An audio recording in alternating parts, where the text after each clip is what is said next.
ఆడబిడ్డల కాన్పు తల్లిదండ్రులకు భారం కాకూడదనే గొప్ప ఆలోచనతో ఆనాడు బీఆర్ఎస్ ప్రభుత్వంలో మాతా శిశు ఆసుపత్రి నిర్మాణం చేసి మెరుగైన సేవలు అందిస్తే ఈనాడు కాంగ్రెస్ ప్రభుత్వం అధికారంలోకి వచ్చాక ఆ ఆసుపత్రిపై మంత్రి నిర్లక్ష్యం చేస్తున్నాడని మంతని మాజీ ఎమ్మెల్యే పుట్ట మధుకర్ ఆరోపించారు.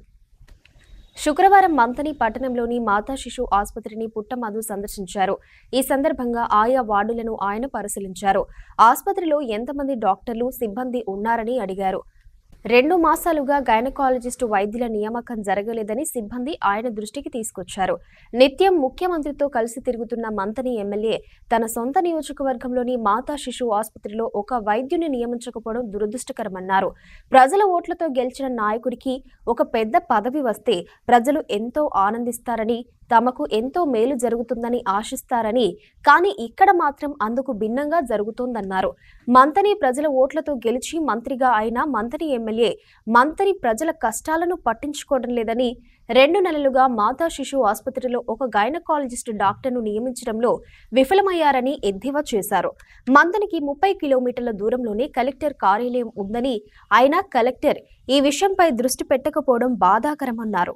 ఇప్పటికైనా మంతని ఎమ్మెల్యే స్పందించి మాతా శిశు ఆసుపత్రిలో వెంటనే వైద్యురాలు నియమించి మెరుగైన వైద్య సేవలు అందించేలా చర్యలు తీసుకోవాలని ఆయన డిమాండ్ చేశారు. మంతని మాతా శిశు ఆసుపత్రిలో దాదాపు 2 నెలల నుంచి డాక్టర్ లేకపోవడం వలన ఇంత పెద్ద మాతా శిశు కేంద్రం వృధాగా పడిపోయి ఉన్నది. స్థానిక ఎమ్మెల్యే ప్రజల ఓట్లతో గెలిచి పెద్ద పదవులను అలంకరిస్తే, వాళ్లకు పెద్ద పదవులు వస్తే ప్రజలకు కూడా పెద్ద సేవలు అందుతాయని ఆశిస్తారు. కానీ మంత్రి ఎమ్మెల్యే గారు ప్రజలను ఓట్ల యంత్రాలుగా మాత్రమే చూస్తున్నాడు అనడానికి మేము అనేక సంవత్సరాలుగా చెప్తా ఉన్నాం.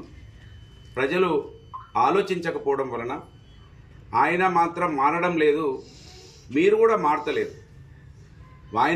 ఆయన నిజస్వరూపాన్ని గమనించకపోవడం మన తప్పనే విషయాన్ని ఈ సందర్భంగా మళ్ళొకసారి గుర్తు చేస్తా ఉన్నాను. మంత్రి ఎమ్మెల్యే గారు, మీకు మా ప్రజల ఓట్లతోటి మంత్రి పదవి వచ్చింది. ప్రజలు పురోగతి చెందాలి, కానీ తిరోగమనంలోకి వెళ్తా ఉన్నారు మంత్రి నియోజకవర్గ ప్రజలు. దేనికి సంకేతం ఇది?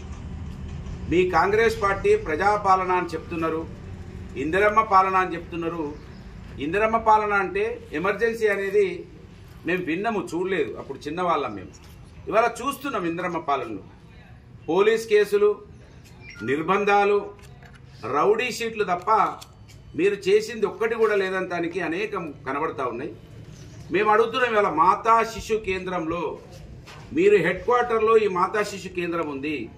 ఇక్కడ 2 నెలల నుంచి ఒక డాక్టర్ను నియమించకపోవడం ఎవరిది తప్పు? ప్రజలు ఓట్లేసింది మీకు గెలిపించినందుకు తప్ప, మీరు ప్రజలను ప్రజలుగా చూడలేకపోవడం తప్ప అనేది స్పష్టత ఇవ్వాలి. మీరు మమ్మల్ని నాయకులుగా గుర్తించకపోయినా కనీసం మీ నాయకులతోటి తిట్టిపించకండి, దీనికి జవాబు చెప్పండి. మీ నాయకులు కూడా వచ్చి ఎప్పుడు డాక్టర్ వస్తాడు, ఎన్ని రోజులలో డాక్టర్ వస్తాడు, మా అక్క చెల్లెల కష్టాలు ఎప్పుడు తీరుతాయో జవాబు చెప్పాలి. కానీ మేము ఒకటి అడిగితే మీ వాళ్ళతో ఒకటి తిట్టిపించి సమయాన్నంతా వృధా చేసి ఎంతసేపు కేసులు పెట్టేయడానికి, మమ్మల్ని దుర్భాషలు ఆడించడానికే మా ఎస్సీ బీసీలను వాడుకుంటా ఉన్నారు ఎమ్మెల్యే గారు. పాపం వాళ్ళని అభివృద్ధి చేయండి, కానీ వాళ్ళ అక్క చెల్లెళ్ళు కూడా ఇక్కడ ఇది ఉపయోగపడుతుంది, మా అక్క చెల్లెలకు ఉపయోగపడుతుంది. మీ అక్క చెల్లెలు ఇక్కడ లేరు కనుక, మీ కుటుంబ సభ్యులు ఎవరు ఉండరు కనుక మీకు మా ప్రజలుగా కనబడతలేరు. మేము పనులు చేసి అంటున్నాం, మేము పనులు చేయక అంటలేము. ఇక్కడ మాతా శిశు కేంద్రాన్ని తీసుకొచ్చినాం తెలంగాణ ప్రభుత్వంలో. మేము మంత్రి ఎమ్మెల్యేగా ఉన్నప్పుడు దీన్ని తీసుకొచ్చినాం, చాలా బ్రహ్మాండంగా కట్టిపించినాం, అన్ని వసతులు చేసినాం. ఒకవేళ ప్రభుత్వం నుంచి ఏదైనా వసతులు రాకపోతే మేమే సొంతంగా మా అక్క చెల్లెలు, నా తోడబుట్టిన అక్క చెల్లెలు లేకపోయినా ఈ మట్టిలో పుట్టినటువంటి బిడ్డగా ఇక్కడ ప్రతి కుటుంబంతో మాది పేగు సంబంధం ఉంటుంది కనుక ఇక్కడ మేము వాళ్లకు మంచి వసతులు ఉండాలని, ప్రభుత్వం కేటాయించకపోతే మంచి కూల్లో ఉండాలని కూలర్స్ పెట్టినాం.